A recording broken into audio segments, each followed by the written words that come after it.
Bonjour, ceci est la première vidéo du cours d'options informatiques pour les MPSI concernant le chapitre 3, divisé pour régner. Je vous avais normalement reçu avant la sortie du lycée le polycopier sur ce chapitre, donc on va le suivre en même temps. Si vous ne l'avez pas sorti, mettez la vidéo en pause pour aller le regarder. Avant de commencer à parler de diviser pour régner, je vais commencer par expliquer ce qui se passe en général dans un algorithme récursif.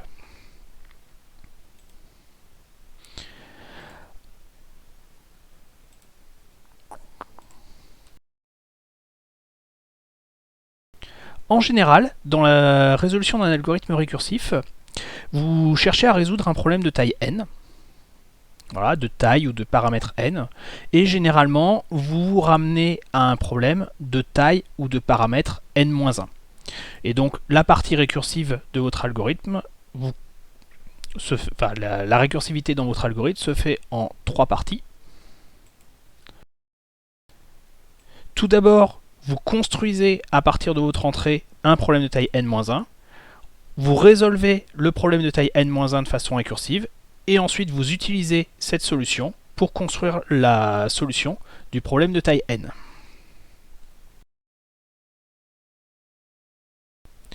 Je peux par exemple illustrer ceci avec l'algorithme de recherche de maximum dans une liste. Donc, algorithme récursif de recherche de maximum dans une liste, je regarde la forme de ma liste. Si elle est vide, bon, il n'y a pas de maximum. Si la liste contient un seul élément, dans ce cas-là, cet élément est le maximum. Et si ma liste contient au moins, dans tous les autres cas, donc si ma liste contient au moins 2 éléments, j'isole la tête et la queue, je regarde le maximum de la queue et je le compare à la tête. Et je dis que mon maximum est soit ma tête, soit le maximum de la queue. Donc là, vous voyez les trois étapes de ce principe général. Tout d'abord, ici, en fait, dans cette partie-là, on a séparé notre liste en tête et queue. Donc c'est à cet endroit-là qu'on a construit le problème de taille n-1. J'appelle mon maximum sur une liste de taille n, et ici j'extrais la queue qui est une liste de taille n-1. Donc ça c'est la partie extraction. Ensuite, cette partie-là, cet endroit-là, c'est la partie récursive, donc on appelle la fonction maximum de façon récursive sur la queue, donc on résout récursivement un problème de taille n-1. Et enfin, ici, vous avez l'utilisation de la solution pour former la solution du problème de taille n. Je compare le maximum que j'ai trouvé à la tête, et je renvoie soit la tête, soit ce maximum. D'accord? Donc vous voyez ces 3 étapes. Extraction, appel récursif, donc résolution récursive du problème de taille n-1, et utilisation de cette solution récursive.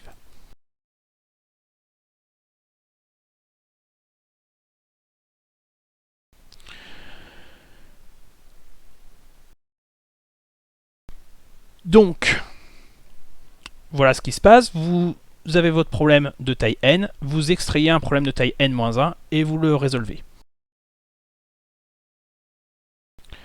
Ensuite, votre résolution du problème de taille n-1 vous amène à construire un problème de taille n-2, etc.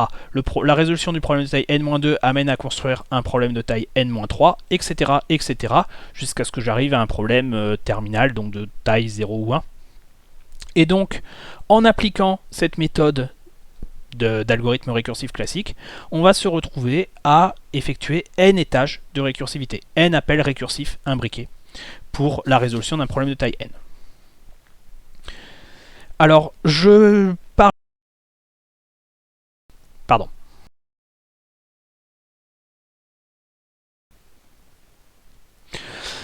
parle ici d'algorithmes récursifs, mais en fait ce que je suis en train de dire ici s'applique aussi à des algorithmes itératifs. Si vous réfléchissez à un algorithme qui fait appel à une boucle, pour k allant de 0 à n, finalement quand vous effectuez cette boucle, vous commencez par effectuer le cas k égale 0, puis ensuite vous continuez la boucle pour k allant de 1 à n. Donc finalement vous êtes en train, pour résoudre un problème de paramètre n, pour résoudre une boucle à n étapes, vous faites une étape, puis vous appelez la boucle, vous finissez la boucle sur n-1 étape. Donc en fait ce schéma là, ce schéma-là s'applique aussi aux algorithmes itératifs. Et donc, dans ce genre de schéma classique, vous allez avoir n étages de récursivité.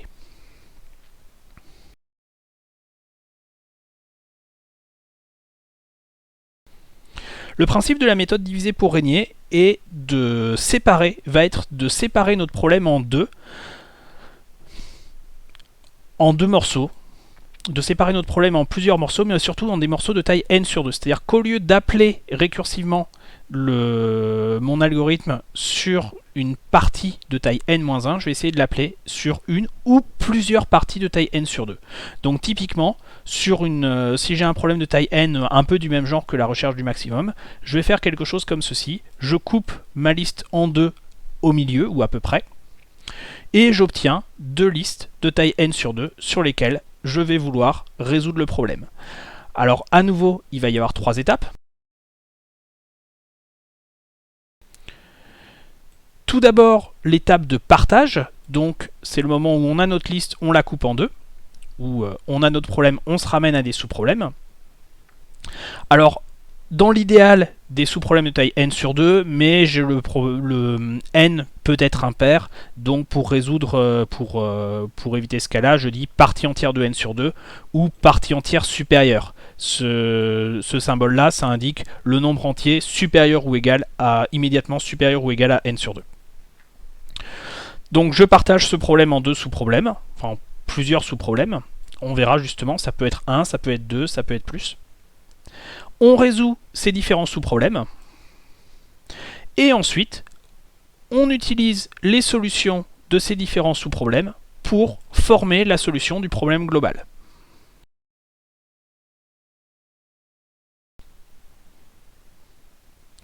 Donc voilà, on a notre problème de taille n, on le sépare en deux problèmes de taille n sur 2, donc peut-être un peu plus, un peu moins que n sur 2, mais on le sépare en sous-problèmes comme ceci. On résout chacun des sous-problèmes, puis on réinjecte la solution. On a nos deux ou plusieurs solutions, si on a séparé, on verra sur les exemples. Et à partir de nos différentes solutions, on construit la solution du problème global.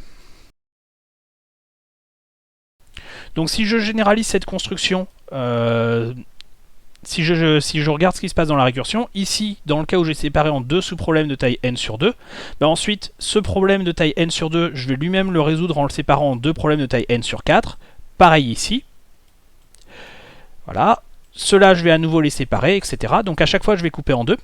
Comme je coupe en deux à chaque fois, je vais avoir seulement log en base 2 de n, étage de récursivité. Donc, l'idée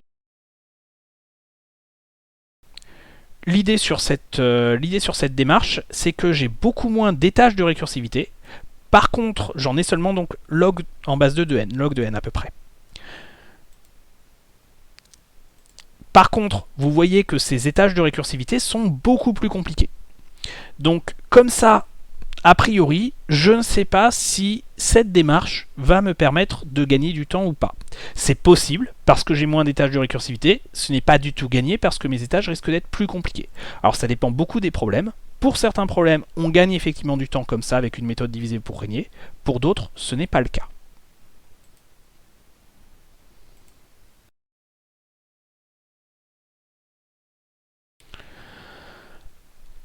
Pour pouvoir savoir si on gagne du temps et combien on gagne de temps, il nous faut quelques petits résultats mathématiques, quelques gros résultats mathématiques sur les ordres de grandeur de complexité.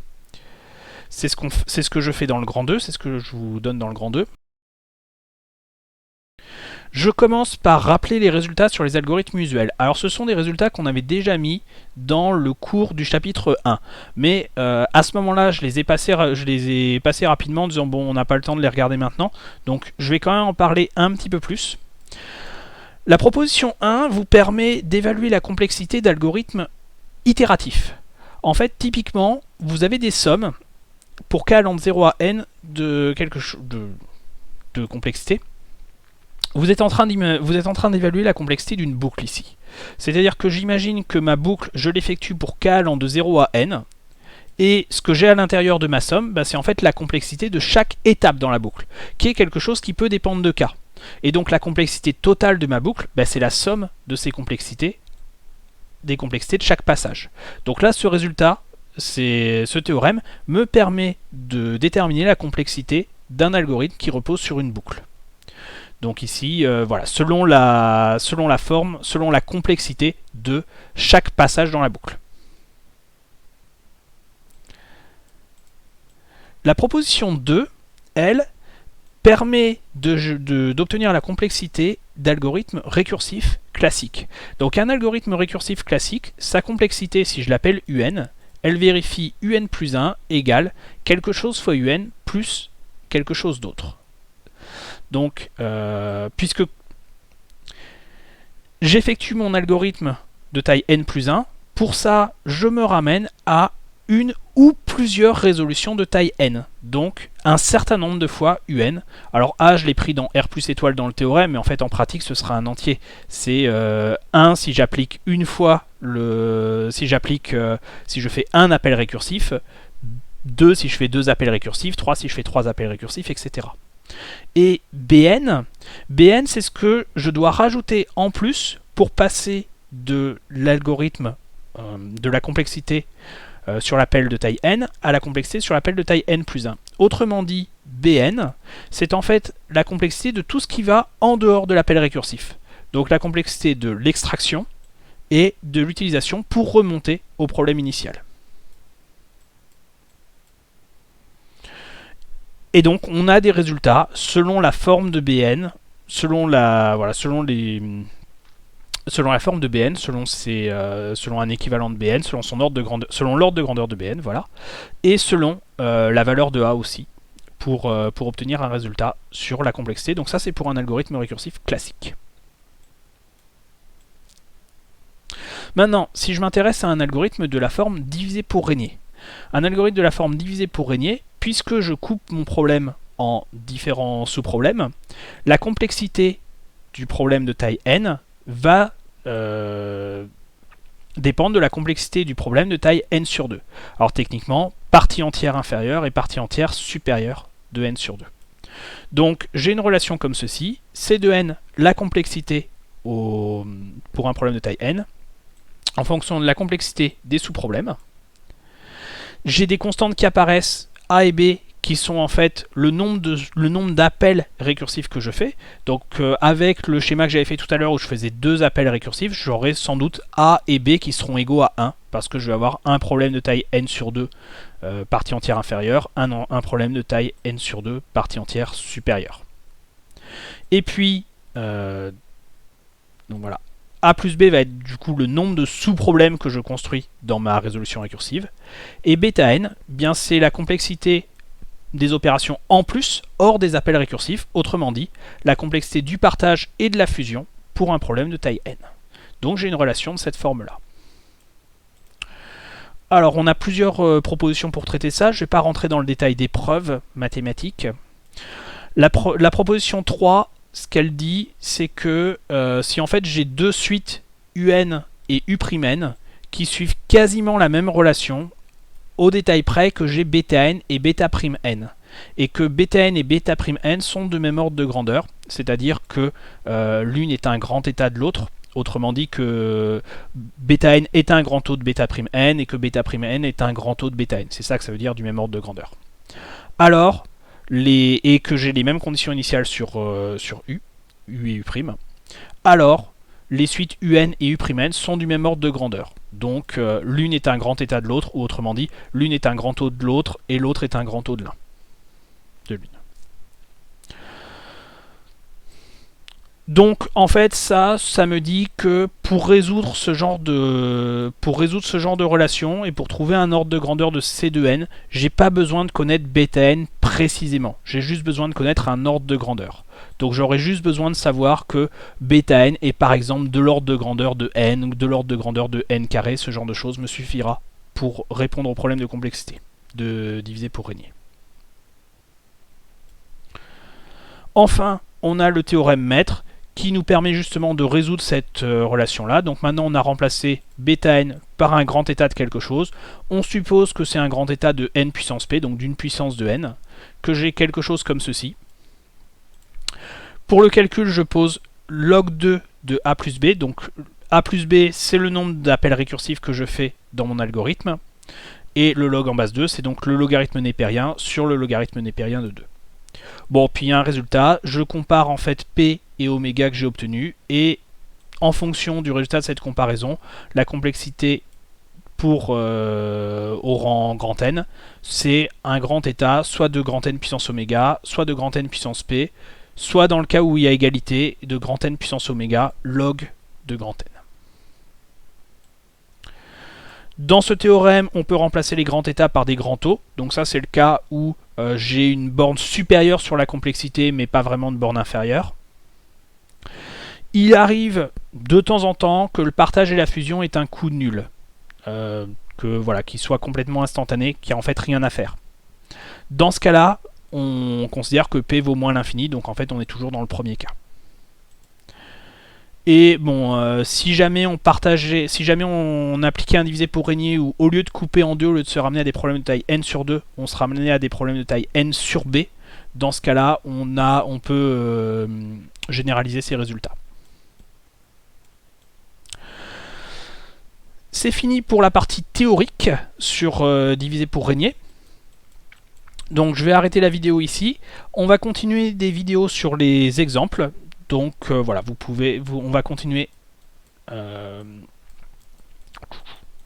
va continuer sur des exemples. On va commencer par l'exponentiation rapide, mais j'arrête cette vidéo ici et ce sera une autre vidéo.